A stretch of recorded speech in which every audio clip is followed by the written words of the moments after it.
Hey troops, Bob from the Truth You to See, and I'm continuing to debunk Marketing the Messiah. This is episode 4. But before I go much further, I just want to make it perfectly clear. Get a little animated and excited about debunking some of the misinformation here.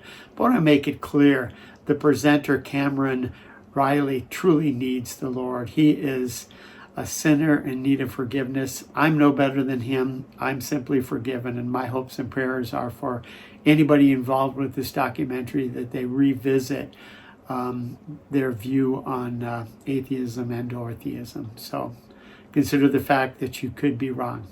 With that said, check out the next debunking episode.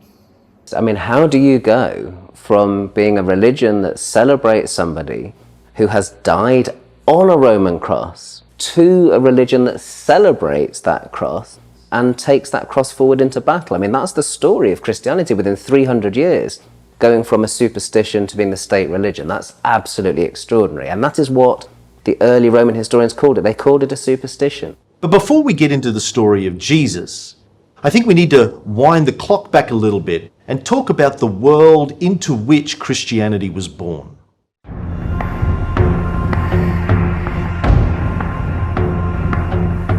A long time ago, there was a man known as Lord, Liberator, Redeemer, Saviour, simultaneously fully human and fully divine, the Son of God and God, the bringer of peace and salvation, sent into the world in the form of a man to forgive the sins of the people.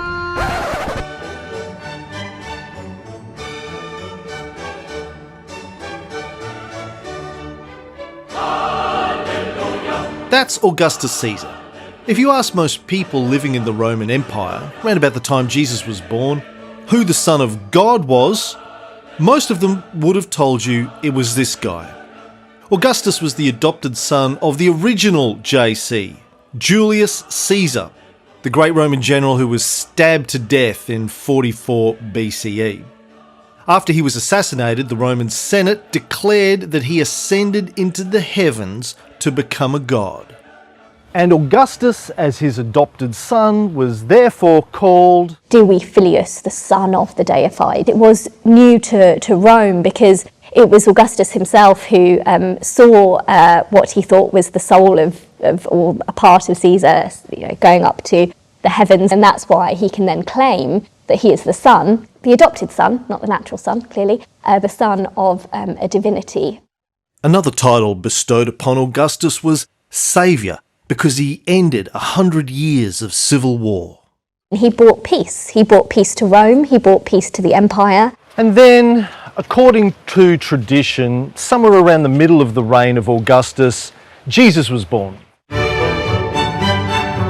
So several decades before Jesus even appears on the scene, Romans are pretty familiar with the idea that somebody can die and become a god, or be the son of a god and the saviour of mankind. So now they're attempting to have us believe that Jesus is just a copycat, that the Son of God actually belongs to the Caesars and he's just showing up trying to copy it. Well, let's first and foremost bear in mind that there was plenty of prophecies, more than I'm going to share right now, pointing to the fact that God was eventually going to take on flesh, God incarnate, Emmanuel with us, and he's going to be the loving sacrifice. He's going to fix mankind. He promises it all the way back in Genesis 3. But in Psalm 2:7 it says this, "You are my son, and today I have begotten you," referring to Jesus' incarnation on earth. In Isaiah 9:6, the real famous Christmas passage, it says, "For to us a child is born, to us a son is given."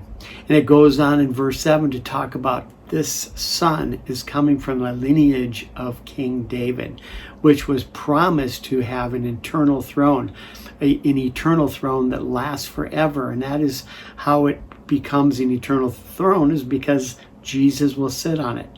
And then, of course, in Isaiah 7:14, "Behold, the virgin shall conceive and bear a son, and shall be called Emmanuel," which means God with us.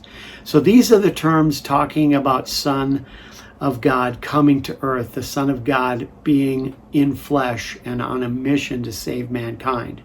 and it's foretold far before the Caesars. But you may be surprised to know Jesus is spending a lot of time trying to convince everybody that he is supernatural, that he is God incarnate. You know, the I am statement that irritates the Pharisees where they want to kill him, or basically before Abraham was, I am, right? This idea that he's eternal. And his miracles and everything points to the fulfillment of who he is as the Messiah, the Son of God. But you know what he called himself more than any other thing? He called himself the Son of Man. The Son of Man was the term he called himself. Now, what is that about? Well, first and foremost, you have to understand that he's the man God, Jesus Christ. He's 100% man and 100% God. I know the math don't work, but primarily that's who he is.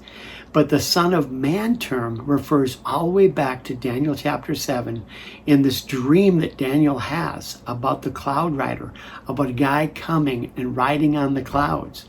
And this cloud rider is the one who's going to come at the end of the church age, the end of time, after the tribulation, and finally bring final judgment on man. But what he tells the Pharisees as they're condemning him to death is this. And the high priest arose and said to him, Do you answer nothing? What is it these men testify against you? But Jesus kept silent. And the high priest answered and said to him, I put you under oath by the living God. Tell us if you are the Christ, the Son of God. It is as you said. Nevertheless, I say to you, hereafter you will see the Son of Man sitting at the right hand of the power and coming on the clouds of heaven. Then the high priest tore his clothes. He has spoken blasphemy. What further need do we have of witnesses? Look, now you have heard his blasphemy. What do you think? He is deserving of death. So his task is to deal with two different time periods in the same trial, to lay down the groundworks for people to see his identity in both cases. You see, the Jews up until now see the cloud rider as clearly Yahweh, because all through the desert, as Moses is fleeing Egypt and you see the 40-year episode, you see God coming in the cloud, that he is the cloud rider, Yahweh. So when he says the Son of Man and refers back to Daniel as the one coming to judge the living and the dead, that just blows his mind. So which one is it, the Son of Man or the Son of God, that caused his death on the cross? Well, it was clearly both at the end of the day. So this is the end of episode 4. I'm continuing to make more, so keep tuning in. God bless. One other quick thing that I think you'd thoroughly enjoy. On YouTube, there's a channel called The Bible Project, and their video called The Son of Man will give you extra clarity on what that title means. So please check it out and you will totally have a better understanding